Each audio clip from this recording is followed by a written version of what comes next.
Hi friends, எல்லோரும் எப்படி இருக்கீங்க? நான் உங்கள் அன்பு தோழி ராஜி. இன்றைக்கி மிராக்கிள் டைம் பார்க்குறக்கு முன்னாடி ஒரு முக்கியமான விஷயத்த சொல்லி இந்த வீடியோ நம்ம ஸ்டார்ட் பண்ணிடலாம். இது நம்மளோட சகோதரி ஒருத்தங்க உறையூர் அப்படிங்கிற ஊர்லேருந்து இந்த இன்ஃபர்மேஷன் கொடுத்துருக்காங்க. ரொம்ப பவர்ஃபுல்லான ஒரு இன்ஃபர்மேஷன் சிஸ்டர். நிறைய பேர் எங்கள் ஊரில் இது ஒரு வழக்கமாக செய்வாங்க. வெளியூரில் இருக்கவங்க கூட அவங்க இருக்கிற இடத்துலேருந்து இந்த பரிகாரத்தை செய்யலாம். ரொம்ப பவர்ஃபுல்லாக ஒர்க் அவுட் ஆகும் அப்படின்னு சொல்லி ஒரு சகோதரி நமக்கு இதை ஷேர் பண்ணியிருக்காங்க. ஸோ அதை பற்றின இன்ஃபர்மேஷன் தான். வீடியோ ஃபுல்லாக கடைசி வரைக்கும் ஸ்கிப் பண்ணாமல் பாருங்கள். ஏன்னா நீங்கள் வீடியோவில் நான் என்ன சொல்லியிருக்கணும் அதே டவுட்டை தான் தெளிவாக கீழே கமெண்ட் பாக்ஸில் கேட்குறீங்க. நீங்கள் வீடியோ தெளிவாக பார்த்தா தான் உங்களுக்கு அது டவுட் இல்லாமல் புரிஞ்சுதுங்களா? ஸோ கொஞ்சம் தெளிவாக நீங்கள் பார்த்துக்கோங்க. இன்றைக்கி நம்மளோட சகோதரி வீட்டில் வராகி அன்னையோட முகம் எப்படி தெரிஞ்சிருக்கு அப்படிங்கிறத நீங்கள் பாருங்கள். அன்னையோட முகம் 2 கண், இந்த சிவப்பு நிற வாயெல்லாம் தத்ரூபமாக தெரிஞ்சிருக்கு. இப்போ நீங்கள் பார்த்துட்ருக்கீங்க இல்லையா? இன்னும் கொஞ்சம் கூட நான் ஜூம் பண்ணி காமிக்கிறேன். அது நீங்கள் பார்த்தீங்கனாலே அப்படியே தத்ரூபமாக அன்னையோட முகம் இப்போ நீங்கள் பார்க்குறீங்க இல்லையா? அப்படியே தெரிஞ்சிருக்கு. உங்களுக்கும் வராகி அன்னையோட இந்த முகம் தெரிஞ்சதுன்னா கண்டிப்பாக லைக் பண்ணிட்டு சொல்லுங்கள்.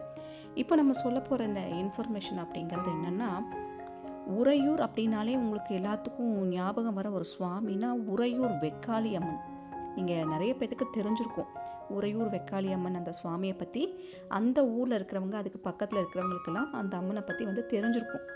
தெரியாதவங்களாக இருந்தாலும் இதை தெரிஞ்சுக்கோங்க. ஏன்னா இந்த சகோதரி நேற்று எனக்கு இந்த இன்ஃபர்மேஷன் கொடுத்தாங்க. உறையூர்லேருந்து தான் சிஸ்டர் நான் பேசுகிறேன். எங்கள் வீட்டுக்கு ரொம்ப பக்கம் அந்த அம்மனோட கோவில் ஆனால் என்னென்னா, அவங்களோட ரிலேட்டிவ் ஒருத்தங்க பெங்களூரில் இருக்காங்க. அவங்களுக்கு முக்கியமான ஒரு விஷயம் ரொம்ப நாளாக அவங்க வேண்டுதல் வச்சு நிறைவேறலை. அப்போது அவங்க சொன்னாங்க, இந்த மாதிரி எங்கள் ஊரில் உறையூர் வெக்காளி அம்மன் அந்த சுவாமி இருக்குது. ரொம்ப துடுக்கான சுவாமி, ரொம்ப சக்தி வாய்ந்தவங்க. அவங்கக்கிட்ட நீங்கள் எந்த மாதிரியான ஒரு விஷயமாக இருந்தாலும் கோயிலுக்கு கூட நீங்கள் வர வேண்டாம். வீட்டில் இருந்தபடியே ஒரு மஞ்சள் சீட் எழுதி மட்டும் நீங்கள் வீட்டில் வைங்க. ஒரு மஞ்சள் துணியில் முடிஞ்சு அதை வச்சுருங்க. அப்புறம் நீங்கள் நடக்கிறத பாருங்கன்னு இந்த சிஸ்டர் சொல்லியிருக்காங்க. இந்த சகோதரி இருக்கிறது உறையூரில், அவங்க ரிலேட்டிவ் இருக்கிறது பெங்களூரில். இந்த அம்மா கோவிலுக்கு கூட அங்கே போகவே இல்லை. ஆனால் வீட்டில் இருந்தபடியே அவங்க சொன்னாங்கன்னு சொல்லி ஒரு மஞ்சள் சீட்டுங்கிறது உங்களுக்கு கடையில் மஞ்சள் கலர் பேப்பர் கிடைக்கலாம். அது கூட நீங்கள் வாங்கி வச்சு செய்யலாம். இல்லை நீங்கள் ஒயிட் பேப்பர்லேயே மஞ்சள் லேசாக தடவி அது காஞ்சதுக்கப்புறம் கூட நீங்கள் செய்யலாம். மஞ்சள் சீட்டில் தான் இதை நீங்கள் எழுதணும். ஒரு மஞ்சள் சீட்டில் ஒரு பேனாவை எடுத்து அந்த அம்மனோட பேர் எழுதணும். ஃபஸ்ட்டு பிள்ளையார் சொல்லி போட்டுட்டு கீழே அந்த அம்மனோட பேரை எழுதி உங்களுக்கு என்ன வேண்டுதல் வேணுமோ அதை செய்யுங்க அப்படின்னு சொல்லியிருக்காங்க. இவங்களும் அவங்களுக்கு குழந்தை பாக்கியத்துக்காக வேண்டி எழுதி வச்சுருக்காங்க. அதே போல் அது குழந்தை பாக்கியம் அவங்களுக்கு கிடச்சிருச்சு. கிடச்சதுக்கப்புறம் பார்த்திங்கன்னா அந்த சகோதரி உறையூர் அம்மன் கிட்ட புடவை வாங்கி, அதாவது இந்த கோயிலோட சிறப்பு என்னென்னா, இந்த அம்மனுக்கு வேண்டுதல் வைக்கிறவங்க மஞ்சள் நிற புடவை வாங்கி வழிபாடு பண்ணுவாங்க. அந்த புடவை எடுத்து கொடுத்து வேண்டுதலை நிறைவேற்றுவாங்க. இந்த சகோதரியும் அதே போல் புடவையை எடுத்து கொடுத்து அந்த வேண்டுதலை சரி பண்ணாங்க. அந்த மாதிரி நிறைய விஷயங்கள் சொன்னாங்க. ரொம்ப பவர்ஃபுல் சிஸ்டர். நம்மளோட சகோதரிகள் எவ்வளோ பேர் எந்த விஷயமும் நடக்கலைன்னு சொல்லி ஃபீல் பண்ணுறாங்கல்ல, இது செஞ்சு பார்க்க சொல்லுங்கள் அப்படின்னு சொன்னாங்க. இதை இப்போ உங்களுக்கு சொல்கிறதுக்கு காரணம் என்னென்னா, பல சகோதரிகள் பல வகையில் நமக்கு பல இன்ஃபர்மேஷன் கொடுத்துட்ருக்காங்க. இது பண்ணால் சரியாகும், அது பண்ணால் சரியாகும். இந்த வீடியோ பார்க்குறவங்களுக்கு யாராவது ஒருத்தருக்காச்சும் இது பயனுள்ள வகையில் போச்சுனாலும் நமக்கு அது சந்தோஷம்தான். அதுக்காக தான் இந்த இன்ஃபர்மேஷன் சொல்கிறேன். அதுக்கு முன்னாடி இந்த அம்மனோட சக்தி என்னன்னு நீங்கள் தெரிஞ்சுக்கோங்க. உறையூரில் பார்த்தீங்கன்னா வன்பராந்தகன் அப்படிங்கிற ஒரு மன்னர் ஆட்சி பண்ணிகிட்டு இருந்திருக்காங்க. அப்போ ஒரு நந்தவனம் அந்த ஊரில் இருந்திருக்கு. அது யார் அமைச்சாங்கன்னா, சாரமா முனிவர் அப்படிங்கிறவர் அந்த நந்தவனம், ஒரு தோட்டம்னு சொல்லுவாங்க நம்ம ஊரில். இந்த தோட்டத்தை அமைச்சு அதில் வர பூக்கள் எல்லாத்தையும் திருச்சி மலைக்கோட்டை இருக்குது பார்த்தீங்களா, அங்கே இருக்கிற சிவன் சுவாமி தாயுமானவர்னு சொல்லுவாங்க. அவருக்கு அந்த பூவெல்லாம் படைச்சு சுவாமி கும்பிட்டுட்டு இருந்திருக்காங்க. இது என்னாச்சுன்னா, அந்த நந்தவனம் இந்த இடத்துல இருக்குன்னு தெரிஞ்சுட்டு அந்த ஊரில் இருக்க ஒரு சின்ன பூக்காரர் அவர் என்ன பண்ணிட்டாரு, அந்த மன்னர்கிட்ட நம்ம நல்ல பேர் எடுத்துக்கலான்னு சொல்லிட்டு இந்த தோட்டத்தில் இருக்கிற பூவெல்லாம் திருடி கொண்டு போய் அந்த மன்னருக்கு கொடுக்கறது. அந்த மன்னரும் என்ன பண்ணியிருக்காங்க, இங்கே இருக்க பூவெல்லாம் ரொம்ப கலர்ஃபுல்லாக நல்லா இருக்கேன்னு சொல்லிட்டு அந்த பூவோட அழகுக்கு அடிமையாகி அந்த பூவெல்லாம் அவரோட மனைவிக்கு கொடுக்குறாங்க. இது தெரிஞ்சுக்கிட்ட அந்த சாரமா முனிவர் என்ன பண்ணுறாரு, இந்த பூக்களை நீங்கள் வாங்காதீங்க. யார்கிட்ட? அந்த மன்னர்கிட்ட. இந்த நந்தவனம் நான் அமைச்சதே சிவபெருமானுக்காக வேண்டி, தாயுமானவருக்காக வேண்டி நான் அமைச்சேன். இது அவருக்காக வேண்டியே இது நான் எடுத்த ஒரு விஷயம். இதை அந்த பூக்காரர் உங்கள்கிட்ட தப்பாக பயன்படுத்துகிறாரு. இதை நீங்கள் வாங்கிக்காதீங்க அப்படின்னு இந்த முனிவர் போய் அவர்கிட்ட சொல்கிறார். இந்த முனிவர் சொல்கிறதையெல்லாம் அந்த மன்னர் வந்து காதுலயே வாங்கலை. ஏன்னா அந்த பூக்களோட அழகு தன்னோட மனைவிக்கு கிடைக்கணும்னு சொல்லி நினச்சி இவர் சொல்கிற எதையுமே காதில் வாங்காமல், நீ எந்த சுவாமிக்கு வேணால் நீ படைச்சா என்ன, ஆனால் இந்த பூ வந்து இப்போ எனக்கு சொந்தம் அப்படின்னு சொல்லி இவர் என்ன பண்ணியிருக்காங்க, அவங்க மனைவிக்கே வந்து கொடுத்துட்ருக்காங்க.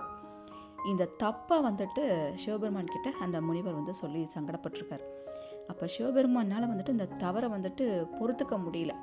இப்படி ஒரு தவறு பண்ணுறாங்களே அப்படின்னு பொறுத்துக்க முடியாமல் இவர் என்ன பண்ணுறாரு, சிவபெருமான் உறையூர் இருக்க பக்கமாக திரும்பி நின்று, உறையூரில் அன்னை இருக்க அந்த பக்கம் வந்து மேற்கு பக்கம்னு சொல்கிறாங்க, அந்த மேற்கு பக்கமாக திரும்பி தன்னோட பார்வையை வந்து செலுத்துறாரு. தீப்பிழம்பான அந்த பார்வை, அந்த பார்வையினால் என்ன ஆகுது, அந்த ஊரில் மண் மாறி பொழியுது. மண் மாறி அப்படிங்கிறது உங்களுக்கு என்னென்னா மண் மழை. மழை வந்து சாதாரணமாக தண்ணியாக தானே வரும், இங்கே வந்து மணலாக வருது. அந்த ஊரில் மண் மழையாக பொழியுது. இந்த மண் மழையினால் அந்த ஊரே அழிஞ்சு போய் அங்கே மக்களுக்கு இருக்க முடியாத அளவுக்கு ஒரு வேதனையில் ரொம்ப கஷ்டப்படுறாங்க. அந்த நேரத்தில் உறையூர் வெக்காளி அம்மன் அந்த அம்மன் கிட்ட ஓடி போகிறாங்க. எல்லாம் வெக்காளி அம்மனை பார்த்து ஓடி போய், அம்மா எங்களை காப்பாற்றுங்க, எங்களால் இதை தாங்க முடியலன்னு சொல்லிட்டு போய் கேட்குறாங்க. அந்த நேரத்தில் வெக்காளி அம்மன் அந்த ஊர் மக்களை வந்து காப்பாற்றுனாங்க. பல பேர் வந்து வெட்ட வெளியில் வீடு கூட இல்லாமல் அந்த ஊரில் வந்து தவிச்சாங்க, இருக்கிறதுக்கு ஒரு இடம் இல்லாமல் தவிச்சாங்க, வெட்ட வெளியில் வாழ்ந்தாங்கன்னு பல விஷயங்கள் வந்து அந்த ஹிஸ்ட்ரியில் வந்து கொடுத்துருக்காங்க. அதனால் அந்த அம்மன் வந்து சத்தியம் பண்ணி கொடுத்துச்சான், நீங்கள்லாம் எப்படி வெட்ட வெளியில் இருக்கீங்களோ, நீங்கள்லாம் எப்படி வீடு இல்லாமல் கஷ்டப்பட்டீங்களோ, அதே போல் நானும் வெட்ட வெளியிலேயே இனி அமருவேன் அப்படின்னு சொல்லி அந்த அம்மா வெட்ட வெளியிலேயே உட்காந்துருச்சான். அந்த அம்மன் உறையூரில் பார்த்தீங்கன்னா அந்த அம்மனுக்கு வந்துட்டு எப்போவுமே கோவில் கருவறைங்கும் போது மேற்கூரையெல்லாம் வச்சு ரொம்ப அழகாக வந்து இருக்கும். ஆனால் இந்த ஊரில் வெக்காளி அம்மனை பார்த்தீங்கன்னா மேற்கூரையே இல்லையா. அம்மன் வந்துட்டு உட்கார்ந்துருப்பாங்க, மேலே எந்த ஒரு கூரையும் இல்லை. மழை வந்தாலும் அப்படியே டைரெக்டாக அம்மா மேலேயே தான் விழற மாதிரி ஓப்பனாக தான் வெட்ட வெளியில் அவங்க உட்காந்துருக்காங்க. அவங்களுக்கு கூரைங்கிறது பார்த்திங்கன்னா அந்த வானமே கூரையாக வந்து அமைஞ்சிருக்கு அப்படின்னு சொல்லக்கூடிய அளவுக்கு அவ்வளோ விசேஷமான இந்த கோவிலுங்க. அப்போது இந்த இடத்துக்கு நீங்கள் வெட்ட வழியில் இருந்து கஷ்டப்படுறவங்களாக இருந்தாலும், இருக்கிறதுக்கு ஒரு இடம் இல்லைங்க, ரொம்ப கஷ்டப்பட்டுட்ருக்கேன், வாழ்க்கையில் ஏதாவது ஒரு வழி கிடச்சிடாதான் நான் தேடிட்டுருக்கேன்னு நீங்கள் நினச்சிங்கன்னா கண்டிப்பாக இந்த அம்மன் கிட்ட போங்க.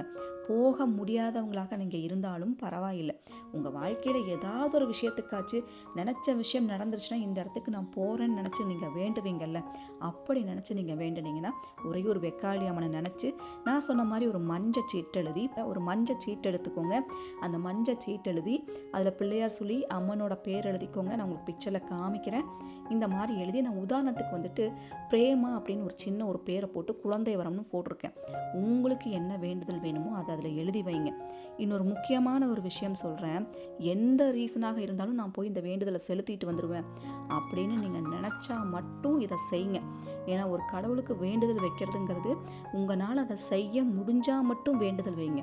இன்றைக்கி பல பேரும் அவசரத்தில் வேண்டுதல் வைக்கிறது, எனக்கு இன்றைக்கி இந்த விஷயம் நடந்தால் போதும், நான் என்ன வேணாலும் செய்வேன்னு சொல்லிட்டு வேண்டிக்கிறது, அப்புறம் அதை நிறைவேற்ற முடியாமல் ரொம்ப கஷ்டப்படுறீங்க.